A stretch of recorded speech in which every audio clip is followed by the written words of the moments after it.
دو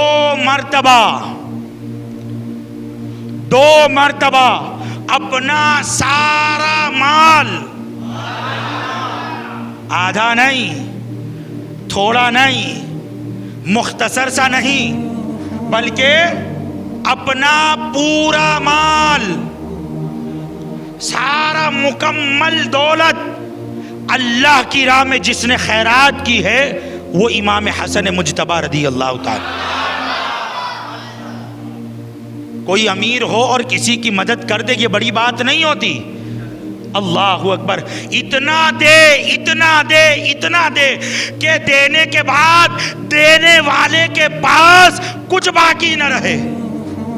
جنگ تبوک صدیق اکبر رضی اللہ تعالیٰ بدن کا لباس تک اتار لیا، ٹاٹ پہن کر ببول کے کانٹے بطور بٹن کے استعمال فرمائے۔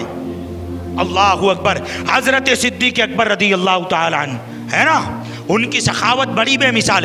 امام حسن نے 2 مرتبہ اپنا سارا مال اللہ کی راہ میں خیرات کر دیا۔ حضرات محترم، بات سخاوت پر چلی ہے تو سنو۔ ایک مرتبہ کوئی امام حسن کی بارگاہ میں کسی کی سفارش لے کر کے آیا، وسیلہ لے کر کے آیا، جسے ہم کہتے ہیں جیک لگواتے ہیں۔ جیسے کسی بڑے سے کام نکلوانا ہو تو بڑے سے آسانی سے کام نہیں نکلتا، پھر ریفرنس چاہیے، وسیلہ چاہیے۔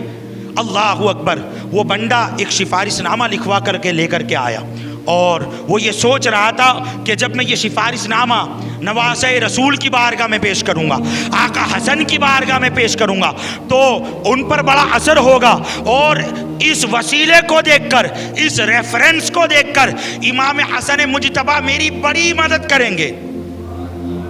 وہ وسیلہ لے کر کے آیا، سفارش نامہ لے کر کے آیا، اور جب امام حسن کی بارگاہ میں سلام کہہ کر حاضر آیا نا، تو یہ ایسے سخی ہے، بندہ مانگے تب پتہ چلتا ہے ہمیں۔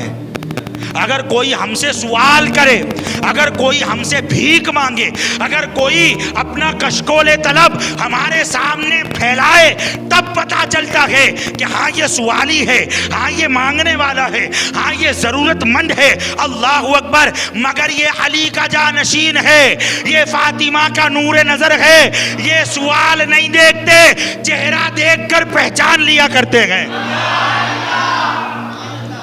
چہرہ دیکھ کر پہچان لیتے ہیں کہ آنے والا کس نیت سے آیا ہے، آنے والا کیا حاجت لے کر آیا ہے۔ اللہ اکبر، حضرات محترم، وہ سفارش نامہ لے کر کے آیا تھا کہ اس کو دیکھنے کے بعد ہماری بڑی مدد کی جائے گی، ہماری بڑی امداد ہوگی، مگر قربان جائے نواسہ رسول پر۔ آپ کی بارگاہ میں جب وہ سفارش نامہ پیش کرنے لگا، آقا حسن مجتبی رضی اللہ تعالیٰ عنہ نے اس کا ہاتھ پکڑ کر اس کی جیب میں رکھ دیا، اور اپنے خادم سے بلا کر کہا کہ اتنا مال ہم نے الگ رکھا ہوا ہے، آنے والے سائل کو یہ سب کچھ دے دیا جائے۔ ارے جہاں بن مانگے ملتا ہے، جس دربار میں بغیر سوال کرے دیا جائے، وہ دربار امام حسن کا دربار ہے۔ حضرات محترم، خادم نے سب کچھ لا کر کے پیش کر دیا، سوالی نے اٹھایا، خوش ہو کر چلا گیا، لیکن خادم پریشان تھا، خادم بے چین تھا۔ بے چین اس لیے تھا کہ وہ کچھ کاغذ پیش کر رہا تھا، انہوں نے دیکھا تک نہیں، تو کہتے آقا ایک سوال ہے۔ امام حسن نے فرمایا بولو کیا سوال ہے؟ وہ کہتا ہے کہ وہ کچھ کاغذات آپ کی بارگاہ میں پیش کر رہا تھا، آپ نے اس کو دیکھا تک نہیں۔ امام حسن مجتبی مسکرائے اور فرمایا وہ کوئی کاغذ، کسی کا پیغام نہ تھا، بلکہ وہ تو سفارش لے کر کے آیا ہوا تھا۔ اور فرماتے ہیں جتنی دیر میں اس کاغذ کو پڑھتا، اتنی دیر وہ میری بارگاہ میں شرمندگی کے ساتھ کھڑا رہتا۔ لہذا ہم یہ پسند نہیں کرتے کہ جب کسی کو دے تو شرمندہ کرے، جب ہم کسی کو دے تو شرمندہ کرے، ارے ہمارا تو کام ہی دینا ہے، اور جب دینا ہی ہے تو پھر کسی کی سفارش، کسی کا وسیلہ کیا دیکھنا۔ اللہ اکبر۔ حضرات محترم، یہ ہے آقا حسن مجتبی رضی اللہ تعالیٰ۔